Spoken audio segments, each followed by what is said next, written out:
Magandang hapon po sa ating lahat at narito nga ang latest update hinggil nga sa binabantayan nating bagyo na si Tropical Depression Wilma. Base nga sa ating latest satellite animation, si Bagyong Wilma ay huling namataan dito sa may coastal waters ng Canavid, Eastern Samar. Sa ngayon, may taglay pa rin ito na lakas ng hangin na umaabot ng 45 kilometers per hour malapit sa sentro nito at mga pagbugso na umaabot hanggang 55 kilometers per hour. Bumagal nga yung pagkilos nito at sa ngayon, almost stationary. Samantalang yung shear line nga o yung salubungan ng hangin galing northeast monsoon at dito sa bagyong binabantayan natin ang siyang nakakaapekto sa may silangang bahagi ng Southern Luzon. Patuloy pa rin nga din yung pagbugso ng northeast monsoon dito sa natitira pang bahagi ng Luzon. Base nga sa latest forecast track ng Pag-asa, inaasahan nga natin na anumang oras mula ngayon ay maaari na maglandfall either dito sa may Eastern Samar o Northern Samar itong si Bagyong Wilma. Pagsampa nga niya dito sa kalupaan ng Kabisayaan, inaasahan nga natin yung pagbilis na ng pagkilos nito pakanluran at maaaring bukas ng hapon ay nandito na ngayon sa may coastal waters ng Bataan, Aklan. Pagsapit naman ng Lunes ng hapon, nakalampas na yan dito sa may kapuluan ng Palawan at nasa layo na nga na 140 kilometers north-northwest ng Puerto Princesa City, Palawan. At inaasahan nga na patuloy pa rin ang pagkilos nito pakanluran at maaari na makalabas ng ating Philippine Area of Responsibility ng Tuesday. Tuesday afternoon nga, nasa layong 155 kilometers southwest na ito ng Pag-asa Island, Kalayaan, Palawan, labas ng ating Philippine Area of Responsibility. Nandun pa rin nga yung forecast natin na kung saan mananatili itong tropical depression hanggang sa makalabas ng ating Philippine Area of Responsibility.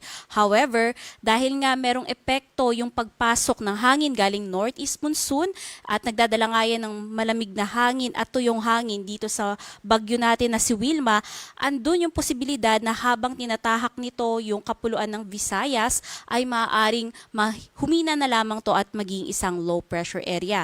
Kaya patuloy po tayong mantabay dito sa Pag-asa hinggil nga magiging development nitong bagyong si Wilma.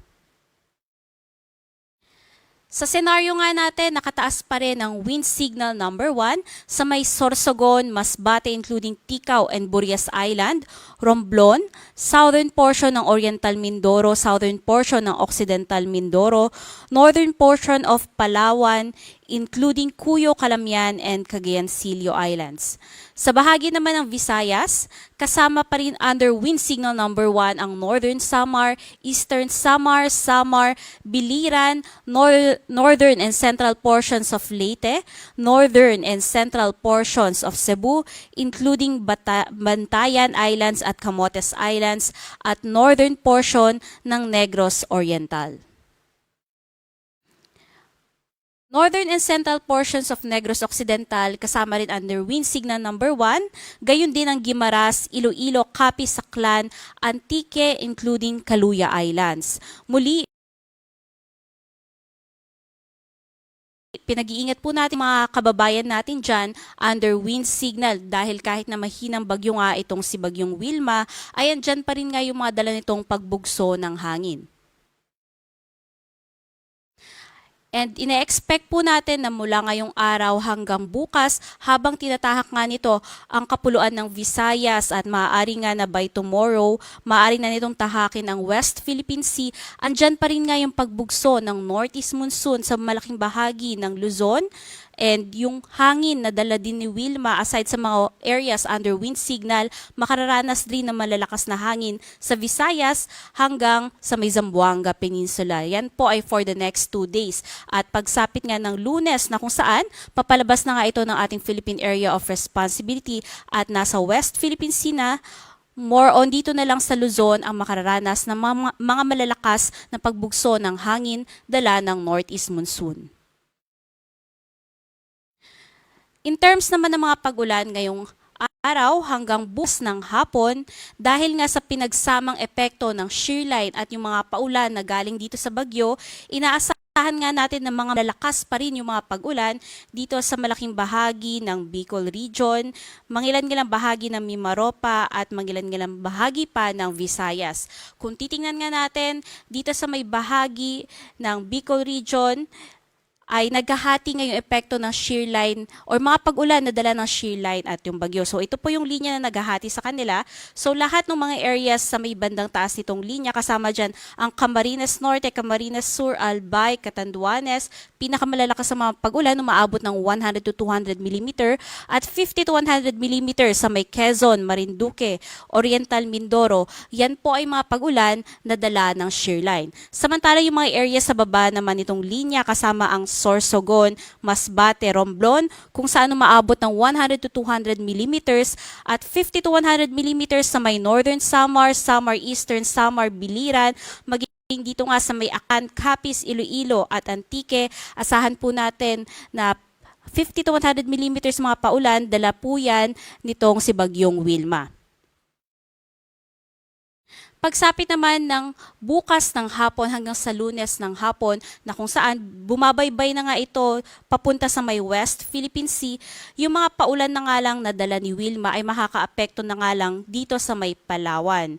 However, nakikitaan nga natin ng paglakas ng epekto ng shear line dito sa may silangang bahagi ng Northern and Central Luzon at dito nga sa may Cagayan, Isabela, Aurora, Quezon, maging sa may Marinduque at Oriental Mindoro, asahan yung paglakas ng mga pag-ulan at maaari ang umabot ng 50 to 100 millimeters. Pagsapit naman ng Lunes ng hapon hanggang sa Tuesday ng hapon na kung saan papalabas na nga ito ng ating Philippine Area of Responsibility. Yung mga pag-ulan na nga lang na malalakas ay manggagaling sa shear line kung saan lalakas ang mga pag-ulan sa may Cagayan at Isabelas, especially sa areas na to na kung saan na umaabot ng 100 to 200 millimeters. 50 to 100 millimeters naman ng mga paulan ang aasahan sa may Apayao, Kalinga, Mountain Province, Ifugao, Quirino, at Aurora. Yung mga lugar po na na-mention natin, mag-ingat po or patuloy na mag-ingat sa mga dala na malalakas na mga pag-ulan na maaaring magdulot ng mga malawakang pagbaha at pagguho ng lupa. In terms naman ng mga paglakas or pagtaas ng mga pag-alon, kasalukuyan pa rin nakataas ang gale warning dito sa may bahagi nga ng Cagayan including Babuyan Islands, dito sa may eastern seaboards nga ng Northern Luzon, maging sa may eastern seaboards ng Central Luzon, kasama nga itong seaboards sa may Aurora, northern and eastern coastline or seaboards dito sa may Polillo Islands at pababa nga yan hanggang dito sa may bahagi ng Albay. Muli, inaabisuhan po natin lahat ng mga sasakyang pandagat na may nakataas na wind signal. Maging mga sasakyang pandagat na babiyahe nga dito sa may bahaging ito ay ipagpaliban po muna dahil nananatili na mataas po yung mga pag-alon natin, umaabot yan up to 5.5 meters.